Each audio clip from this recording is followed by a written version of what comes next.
Tâm trí của con người chúng ta, thú thực là một cấu trúc rất mỏng manh. Nó được xây dựng dựa trên logic, sự đồng cảm và lý trí. Nhưng mọi người thử nghĩ xem, điều gì sẽ xảy ra khi những trụ cột đó hoàn toàn sụp đổ, khi tâm trí của một cá nhân đột nhiên tan biến vào sự điên rồ của một đám đông. Chào mừng mọi người đến với bài phân tích hôm nay.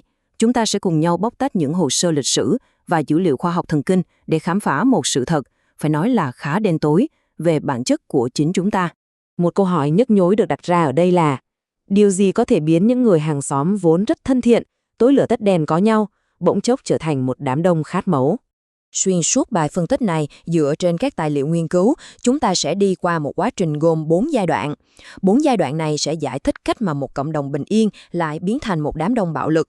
Và mọi người lưu ý nhé, bài phân tích này chỉ đơn thuần là báo cáo khách quan các cơ chế tâm lý từ các nguồn tài liệu khoa học, hoàn toàn không nhằm phán xét bất kỳ cá nhân hay tổ chức nào cả.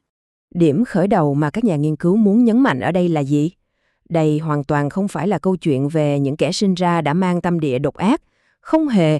Thực chất, đây là một cơ chế tâm lý đáng sợ, một thứ buộc tất cả chúng ta phải tự nhìn nhận lại và tự hỏi xem liệu mình có khả năng kháng cự đến đâu nếu chẳng may bị cuốn vào một cơn hoảng loạn tập thể. Hãy cùng quay ngược thời gian một chút, trở về vùng Salem, bang Massachusetts vào năm 1692. Cứ thử tưởng tượng mọi người đang ở trong một cộng đồng bị đẩy đến sát bờ vực thẳm bởi những áp lực khủng khiếp từ môi trường và xã hội. Một bầu không khí sợ hãi tột độ bao trùm khắp nơi. Chuỗi sự kiện lúc bấy giờ thực sự cho thấy tốc độ leo thang chóng mặt của sự vô lý. Mọi chuyện bắt đầu vào tháng 1, khi các cô gái nhà Paris bất ngờ lên cơn co giật. Đúng một tháng sau, bác sĩ chẩn đoán họ bị yểm bùa. Thế rồi rất nhanh sau đó, tòa án thậm chí còn chấp nhận cái gọi là bằng chứng quan sổ. Nghe thật vô lý đúng không? Tức là họ cho phép sử dụng những ảo ảnh vô hình mà chỉ nạn nhân mới thấy để buộc tội người khác. Và kết cục là đến mùa thu năm đó, những cuộc hành quyết hàng loạt đã diễn ra.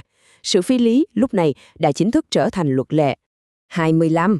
Đó là con số những người hoàn toàn vô tội đã bị treo cổ, bị ép đá đến chết hoặc bỏ mạng trong những ngục tối hôi hám.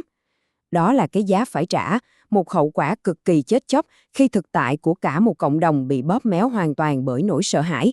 Nhưng lịch sử thì cũng chỉ mới cho chúng ta thấy bề nổi của tảng băng chìm thôi.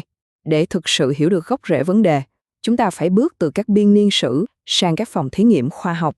Các nhà nghiên cứu thần kinh học thực ra có những lời giải thích sinh học cực kỳ rõ ràng cho những thảm kịch kiểu này. Trọng tâm của toàn bộ chuyện này nằm ở một khái niệm có tên là mass hysteria. Dịch nôm na thì nó là sự cuồng loạn tập thể. Mass hysteria là một hiện tượng mà các triệu chứng thể chất cũng như những niềm tin phi lý lây lan cực kỳ nhanh chóng trong một nhóm người gắn kết với nhau. Và điều kỳ lạ là nó diễn ra dù hoàn toàn không có bất kỳ mầm bệnh hay nguyên nhân y khoa nào cả. Tức là nó bắt nguồn từ tâm trí nhưng lại tàn phá trực tiếp lên thể xác. Các tài liệu nghiên cứu chỉ ra rằng mass hysteria rất hiếm khi tự nhiên mà sinh ra. Nhìn lại trường hợp của Salem, chúng ta thấy ở đó hội tụ một cơn bão hoàn hảo. Nào là dịch độ mùa chết chóc, những cuộc chiến tranh đẫm máu ở vùng biên giới, rồi thì thời tiết khắc nghiệt của kỷ băng hà nhỏ làm mùa màng thất bát hoàn toàn. Chưa kể đến nỗi sợ hãi siêu nhiên tột độ từ các giáo lý khắt khe thời đó nữa. Nói tóm lại, đó là một cộng đồng đã kiệt quệ về mọi mặt. Vậy thì điểm mấu chốt ở đây là gì? Giữa những áp lực sinh tồn khủng khiếp như vậy, bộ não của con người sẽ trải qua một hiện tượng gọi là amygdala hijack, tức là sự cướp quyền của hạch hạnh nhân. Lúc này, nỗi sợ hãi tột độ sẽ làm tê liệt hoàn toàn vỏ não trước trán vùng bụng trong, hay còn gọi là VMBFC. Đây chính là trung tâm xử lý logic và lý trí của chúng ta. Mọi người cứ hình dung, khi phần não này bị vô hiệu hóa, khả năng suy nghĩ đa chiều và sự thấu cảm biến mất tâm. Thay vào đó, bộ não sẽ bị chi phối hoàn toàn bởi bản năng sinh tồn bầy đàn. Và khi cái rào cản logic đó sụp đổ rồi, thì điều gì sẽ tràn vào để lấp đầy khoảng trống? Đó là lúc chúng ta phải nhắc đến các lý thuyết tâm lý học về hành vi đám đông để xem chuyện gì thực sự xảy ra khi cái tôi cá nhân hoàn toàn bay màu. Thuật ngữ cốt lõi mà chúng ta cần biết ở đây là de-individuation, hay còn gọi là sự phi cá nhân hóa. Đây thực sự là một trạng thái tâm lý rất đáng sợ, nơi mà các giới hạn đạo đức cá nhân cứ thế bốc hơi. Khi một người hòa mình vào đám đông, họ đột nhiên mất đi sự tự nhận thức và dường như quên luôn cả trách nhiệm cá nhân đối với những hành vi mà chính mình gây ra. Đi sâu hơn một chút vào cơ chế này nhé.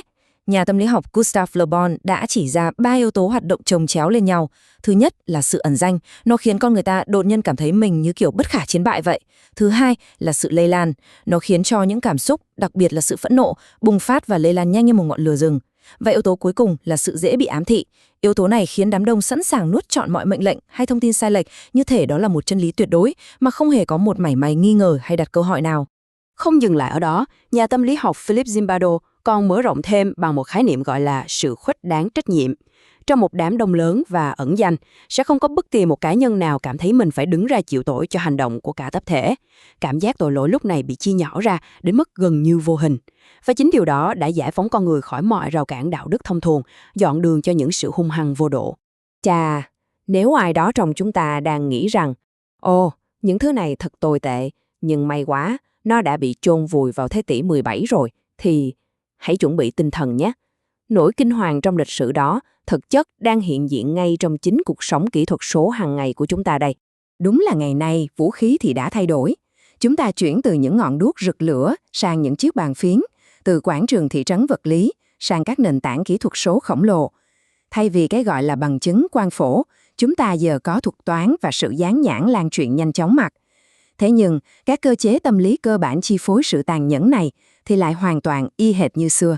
Các nguồn tài liệu nghiên cứu định nghĩa hiện tượng này là Digital Witch Hunting, tức là săn phù thủy kỹ thuật số.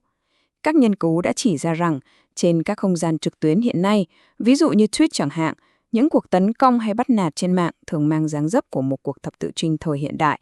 Những thị dân kỹ thuật số tự cho mình cái quyền được duy trì trật tự.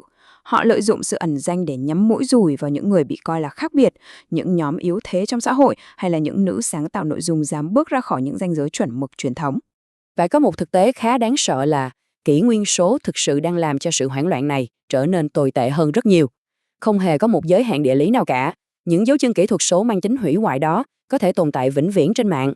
Nó tạo ra một logic loại trừ vô cùng lạnh lùng để trừng phạt mục tiêu. Nhưng quan trọng nhất là các thuật toán hiện đại ngày nay được thiết kế theo đúng nghĩa đen là để kích hoạt vỏ não trước trán của chúng ta y hệt như cách mà những mối đe dọa sinh tồn đã làm với người dân ở Salem. Thuật toán sẽ tưởng thưởng cho sự phẫn nộ đạo đức của chúng ta bằng những lượt tương tác.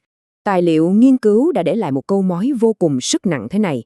Cơ chế tàn bạo này vẫn tiếp tục cho đến nay khi xã hội cần phải công kích một ai đó để tái sinh và cảm thấy đoàn kết. Mọi người thấy đấy, đó là một vòng lặp quá bi thảm của nhân loại, nơi mà chúng ta cứ phải bám lấy một vật tế thần nào đó chỉ để tạo ra cho mình một ảo giác về sức mạnh và tinh thần cộng đồng. Rõ ràng, việc hiểu được bản chất của mass hysteria và de-individuation có lẽ là vũ khí duy nhất để chúng ta có thể giữ lại lý trí cho riêng mình. Vậy nên, trước khi khép lại, có một câu hỏi được đặt ra. Nhìn vào màn hình ngay lúc này đây, chúng ta có thực sự miễn nhiễm với sức kéo đầy ma lực của thuật toán? Hay là mỗi người trong chúng ta thực chất chỉ cách một cú nhấp chuột để tự mình hòa vào cuộc săn phù thủy kỹ thuật số tiếp theo? Cảm ơn mọi người rất nhiều vì đã theo dõi bài phân tích hôm nay.